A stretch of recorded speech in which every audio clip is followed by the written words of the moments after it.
क्योंकि बंधन को नहीं समझोगे तब तक मोक्ष का उपाय नहीं बनेगा। हमें यह समझना पड़ेगा कि बंधन का रूप क्या है। क्या हम रस्सी में बंधे, क्या हम जंजीर में बंधे, क्या हम कमरे में बंधे, हम बंधे कहाँ हैं? इसके स्वरूप को समझकर ही मुक्ति का उपाय हो सकता है। जो दुख का कारण नहीं समझता वो कभी सुख को प्राप्त नहीं कर सकता। कारण समझने से ही निराकरण होता है। सीधे सीधे उपाय करने से दुगना दुख हो जाता है, दुगना बंधन हो जाता है। कारण समझकर ही निराकरण हो सकता है।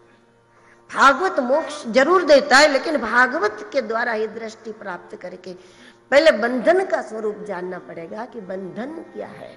सत्वगुण, अब रजोगुण तमोगुण तो बंधन है, वो सब जानते हैं। रजोगुण के कारण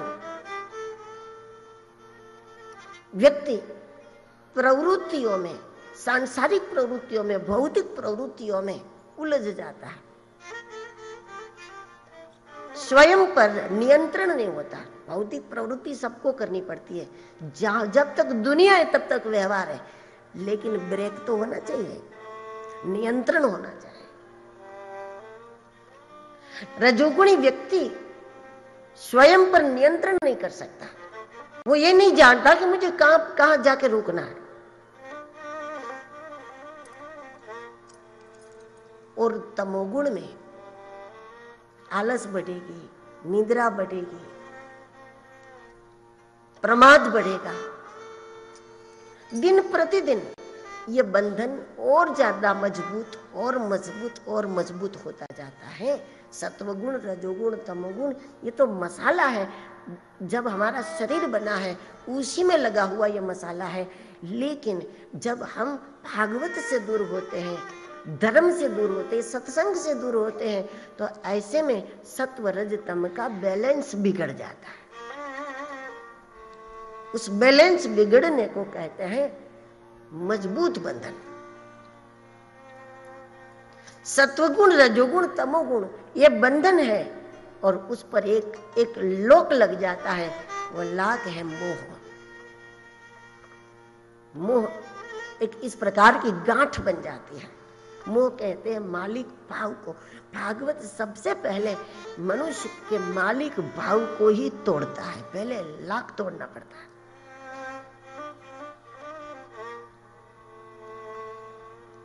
जिससे मालिक भाव हो गया, समझ लो, उससे उसका मोह हो गया। और एक नहीं, हजारों लाखों उदाहरण खर खर में आप प्रत्यक्ष देख सकते हैं। जिससे मोह हो जाता है वो उसका भी नुकसान करता है और खुद का भी नुकसान करता है।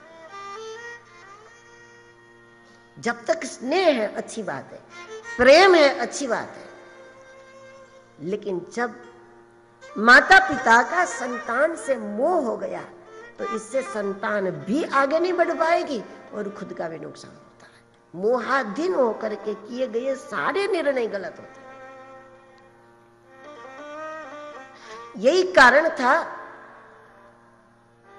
राम जी को वापस लौटने के लिए महाराज दशरथ जी ने पिता की हैसियत से आज्ञा दी थी कि मैं पिता हूं और मेरी आज्ञा है कि तुम वापस लौटो, मत जाओ वन में। उस समय राम जी ने उस आज्ञा को भी नजरअंदाज कर दिया कि धर्म के अनुकूल आज्ञा का पालन हो सकता है, मोहाधीन आज्ञा का पालन नहीं हो सकता, अगर पिता भी करते हैं तो। इस आज्ञा में मोह महत्वपूर्ण था कि मैं कैसे रहूंगा उसके बिना। तो राम जी ने उस आज्ञा को नहीं माना, और इसमें यह भी नहीं माना गया कि राम ने कुछ गलती की, पिता की आज्ञा को नहीं माना, क्योंकि उस आज्ञा में प्रेम नहीं था, उस आज्ञा में केवल मोह था। तो जहां भी जिसका जिससे मोह होता है, ये मोह है मालिक भाव। और दुनिया में मालिक बनने की कोई व्यवस्था नहीं है, दुनिया में केवल व्यवस्थापक बनने की व्यवस्था है। क्योंकि हम अपने शरीर के भी मालिक नहीं। और जब मालिक भाव आ जाएगा तो अन्याय जरूर होगा। जिसका अपने देह से मालिक भाव होता है वो शरीर को बिगाड़ते हैं। वो शरीर को कुछ भी दे देंगे, कुछ भी खिला देंगे, कुछ भी पिला देंगे, कुछ भी पहना देंगे, क्योंकि देह से मोह हो गया। और मोहवश जब वो कुछ भी खाना पीना शरीर को जो चाहिए सब देने लगेंगे तो ऐसे में शरीर जल्दी खराब हो जाएगा। अपना भी नुकसान और शरीर का भी नुकसान। वो अन्याय ही निश्चित रूप से अन्याय होता है। मोह करने वाला अन्याय ही करता है। वो जिससे मोह करता है फिर वो उसको कितना भी प्रिय हो, चाहे बेटा हो, चाहे भाई हो, चाहे पत्नी हो, चाहे पति हो, चाहे अपना खुद का शरीर हो, लेकिन जब व्यक्ति का उससे मोह बन जाता है तो मोह बस वो उसकी कैपेसिटी का ख्याल नहीं करते, उनकी योग्यता का ख्याल नहीं करते, उसकी पात्रता का ख्याल नहीं करते, अपनी मर्जी के अनुसार उस पर वो डालने लगते हैं, उसको देने लगते हैं। और ऐसे में उसका भी नुकसान है और हमारा भी नुकसान है। मोह एक अल्लाह का काम है।